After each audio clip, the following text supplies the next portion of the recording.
Namahagi ng elderly kit sa 300 kwalipikadong senior citizens ang Project Tabang mula sa iba't ibang barangay sa Cotabato City. Ang PPP Story sa report.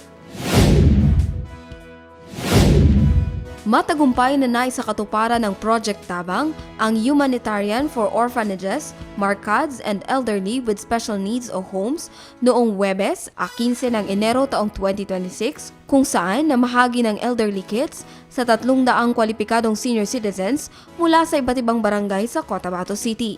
Ang aktibidad ay isinagawa sa pakikipagtulungan sa Office of Senior Citizens Affairs, OSCA, na pinamumunuan ni Arturo Kalingasan bilang pagpapatibay ng kanilang commitment na itaguyod ang kapakanan, dignidad at kabutihan ng mga nakatatandang mamamayan, lalo na ang mga espesyal na nangangailangan.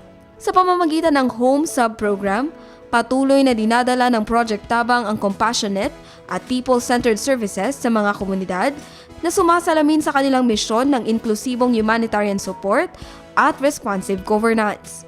Jen Garcia, iMinds, Philippines.